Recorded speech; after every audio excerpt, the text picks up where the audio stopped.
How's it going, everybody? I want to start this video off with saying I appreciate all the support, all the comments left on the other video that I just released about a week ago. I really do appreciate it. I did not expect it to get over 3,000 views and over 400 subscribers.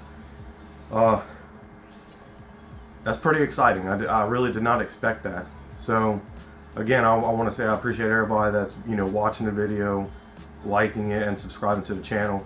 And I hope that y'all continue to enjoy the videos that I put out. In today's video, what I'm going to be going over is my process on making a 3-feature canvas, essentially. The first feature is that the image is going to come through and look good.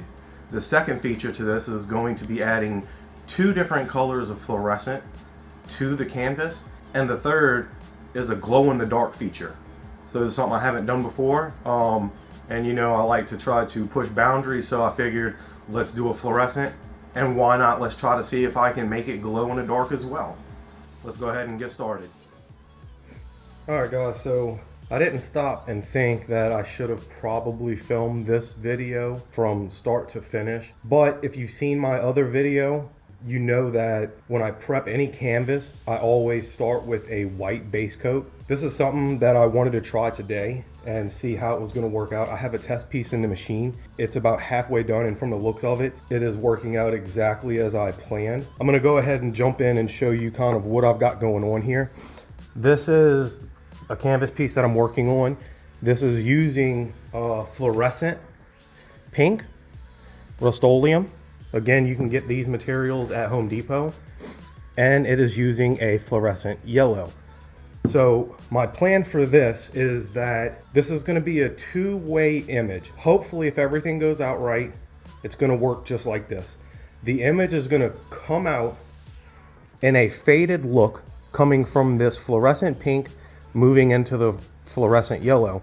The middle, because there's some overlap here, it should come out kind of like a orange in a sense. This right now, as it sits, this is a first coat of the fluorescent pink and the fluorescent yellow. And what I'm gonna do is, just like I always do, is I'm gonna give it a second coat. Just like so. That was that fluorescent pink. And then I'm gonna go on the other side, and I'm gonna go ahead and do the yellow. Now, because this is a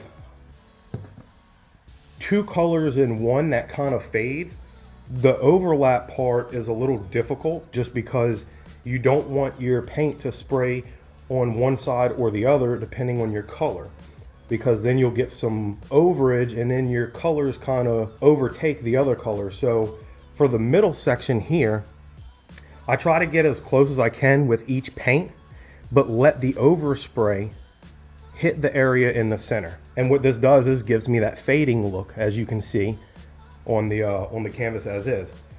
Now, this is probably going to take 15 to 20 minutes to dry, just like all the other paints I've used. And if you could tell, like, my collection of paints is in an abundance. I probably have over 40 to 60 colors of paint. There are a ton behind it that you just can't see.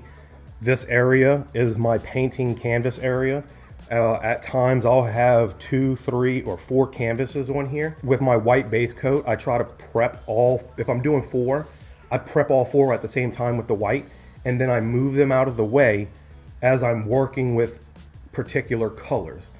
Once a canvas dries, I will then move that canvas out of the way and start prepping on other ones with the color. That way, you don't get any overspray from particular colors on another canvas. Sometimes if you're using a light type color like this, and it goes on another canvas that's gonna be a very dark color, it kind of don't matter, because you're gonna be putting a darker top coat on it, or a darker coat. And when you do that, it's gonna cover up any of the lighter colors. And the overspray that happens is so fine that it really doesn't make a difference in your canvases. So for this one, like I said, I'm gonna let this dry 15, 20 minutes. This is a second coat. So like I said, I'm gonna let this dry. All right guys, so this has been drying for about 20 minutes, and I wanted to mention something that I should have done when I did that second coat of this. This fluorescent paint doesn't work the same as the rest of the Rust-Oleum colors. So what I mean by that is, you know, in my previous video I mentioned, you know, get eye level with it and look at it with light on it, and you can see the shimmer from the light showing you dry spots. So this paint doesn't work like that. This has a very powder-like feel to it, and it doesn't show you really the shimmer from the light.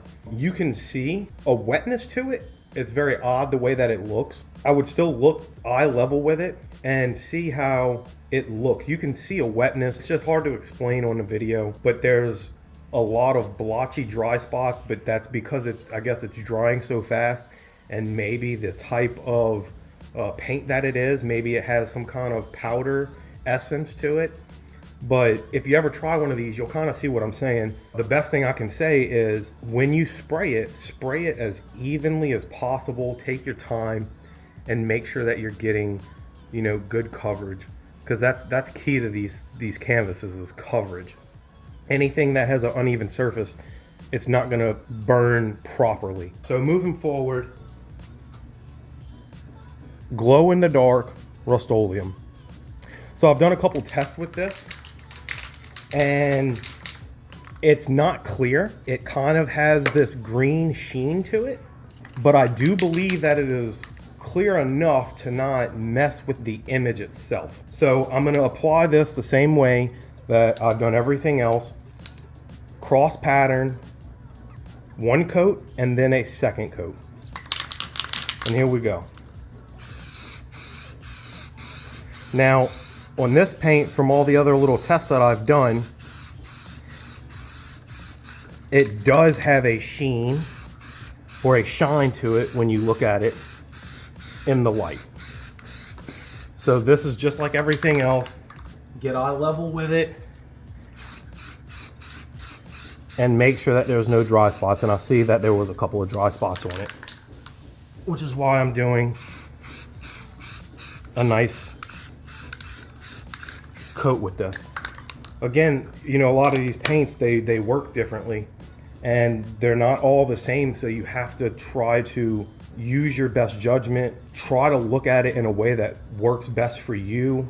And again, you know, coverage, that's key. If you don't get enough coverage, it's not going to come out right. So I'm hoping that this glow in the dark works the way I'm intending it to. What I'm looking for is for this image to, number one, show the phasing color from fluorescent pink to yellow. Number two, react to a black light, showing the image and its details under the black light. And three, this is that new feature I'm trying, I want it to also have a glow in the dark. Now, I don't know how it's going to react with the fluorescent and the glow in the dark. It may do something crazy. I have no idea yet. But once my test piece in the machine is done, I'm going to look at it with a black light. I'm going to charge it up with some light for the glow in the dark and see how it comes out. And I'm hoping that everything works the way I envision it to, but I think it's going to be a very interesting piece once I'm done with this. So stay tuned. Next, I'm going to do that glow in the dark again for a second coat. After that, we're going to move into the final stage, which is black paint. All right, guys, so it's been about 20 minutes, give or take a few minutes. And the first coat of the glow in the dark is dry. Again, Rust-Oleum, glow in the dark. Now I'm going to apply the second coat, and then following that will be the final top coat of black.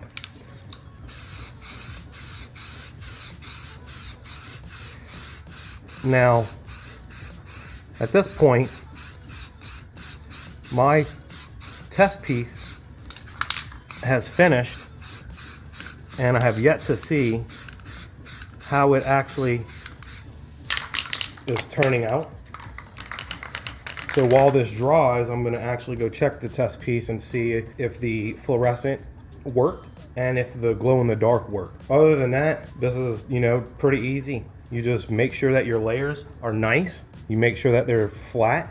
You make sure that there's good coverage. Now, here's something I did find. prior to doing my test piece that's in the machine, I did test this glow-in-the-dark paint, and what I found is that if you do it too much, you have to do very light coats. When you do thick coats, you actually have like a buildup in some of the areas. It just doesn't look nice and even. It looks a little off. So thin coats, even coverage, make sure you get everything nicely covered. That's all I've got for this application of the glow in the dark. Keep watching so you can see the final image. I think it's going to be something pretty fantastic. All right, guys, so it seems like this glow in the dark paint dries pretty quick. I painted this probably 10 minutes ago and it's dry. So now what I'm going to do is I'm going to apply the final black layer. I did just go check my test piece, and all I can say is this is probably my best work I've done to date. It absolutely blew me away, and I'm not saying this so you just keep watching. I'm saying this because it was phenomenal. Being that it was my first test piece and going through and trying to gauge this, especially on my first run, exceptional. That's all I can say. So stick around. I think you're going to be pretty satisfied with the end result. So moving forward, let me grab my black, and I'm gonna give this a final go, just like I always do. I hit my edges first, get those nice and done, and then I come back on the top coat and I do a cross pattern. That way I get a nice even finish on this final top coat. And like I've said, this is a crucial part, right? This is where if you do not do this right, your whole thing can be trash. Finished product. This is the last layer, so this is a very crucial part. Just watch, show you how I do it.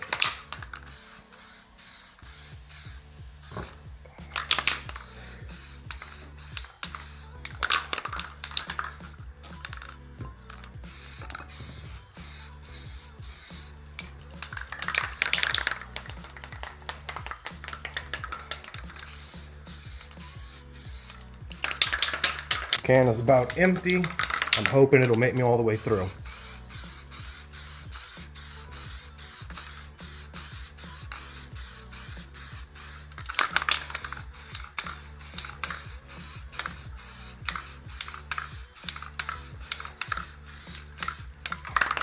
And I got lucky. It made it all the way through. So let me take a look at getting eye level with it, make sure that there's no dry spots. Everything looks good. I do have a spot on this edge. Might as well go ahead and hit all the edges. That way it's a good finished product. And that's it. This final top coat, I like the way it looks. The shimmer from the light, everything is nice and even. I'm gonna give this one, 30, 45 minutes or so, just because it's the last coat, and I wanna make sure that everything in between the canvas and this final layer, I wanna make sure that everything is nice and dry and evenly finished. So again, 40 minutes, let it dry, and then I will be putting it in the machine, so stick around. All right, guys, so I'm gonna go over my software portion of the video real quick. I'm gonna try to keep this short. So I've already selected my image, which is a squid. It is in grayscale.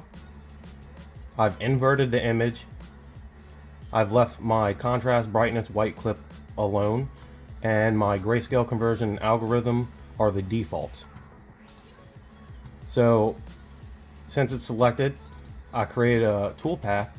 For this one, the toolpath settings I have selected is dot filled engraving. The method is fill. My movement of the tool head is dot. My fill interval is 0.12 millimeters. Jog speed 3000. My dwell time is 5 milliseconds per dot, and my laser power is 27% with constant power mode on. So those are my settings, and when I generate the G code, this is how it looks. Looks pretty dark, but when I zoom in, I'm able to see all the fine detail, and I know that this is how it's going to come out on my canvas. For this particular one, this was a 2 hour and 58 minute job, so roughly 3 hours. Not too bad. Again, my fill interval is 0.12 millimeters, which is pretty detailed, and I really wanted to get all this detail in because this squid image is transparent and you can see the organs inside of it, which is something I purposely picked for this video because the fluorescent and the glow in the dark feature, I really wanted it to be something wild, right? I wanted it to pop. And I think that's what we're gonna achieve here today. So stay tuned, keep watching, watch the process. I hope you enjoy.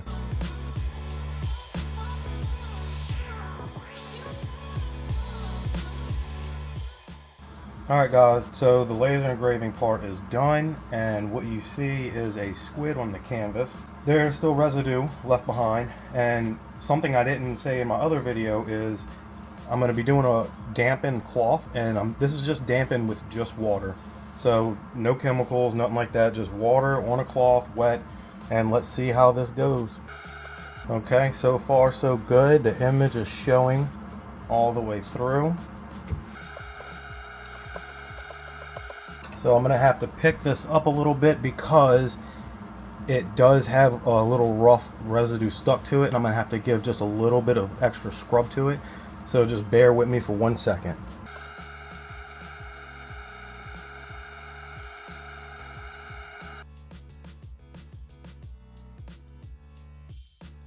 And now I'm going to take a dry cloth and I'm going to wipe it again to clean up all the leftover moisture. And here's the result. The pink fading kind of orange, and then yellow into the tentacles. So that's it. That is the reveal of the image being completed. And next, I will show you what it looks like under a black light, and hopefully it'll glow in the dark as well. So stay tuned. Alright guys, so there's barely any light in this room. I went ahead and turned my LED strip lighting off on my machine, and here comes the black light test.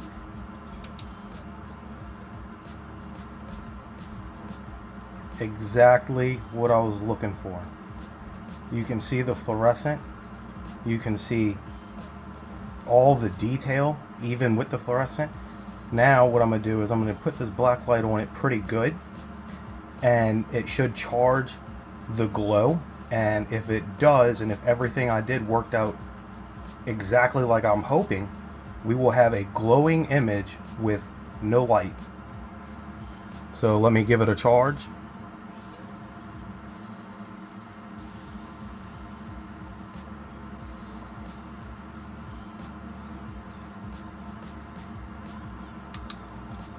And there it is. I am extremely satisfied with this outcome. Again, I did one test run and it worked, but this was a final product and I am absolutely happy with this. Alright guys, so that's it for the process. I hope everything you've seen, I hope you found it to be informative. I hope that it helps you in your laser engraving on these canvases. I hope you get creative and try these things. There's no limit to what you can do, right? So I want to talk about a couple things that I've learned through this process that were different from the last canvas I did. So in this process, messing with the fluorescent and that glow in the dark, they had kind of this powder type feel to them, and what I come to find out is that after the laser engraving, since they have this powder-like feel, that means it's really porous, and since it's porous, after laser engraving, the residue doesn't come off easily, it doesn't wipe off easily because it's not a slick surface. Since it's porous, those laser engraved residue particles actually stick to that powder-like surface, and it makes it a little more harder to clean.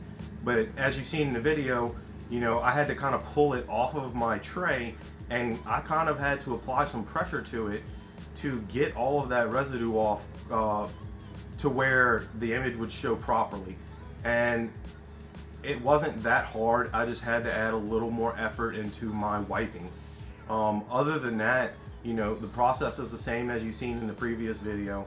Nothing special, it's just layered paints. For this one I did two colors. You know, I did the pink fluorescent and I did the yellow fluorescent.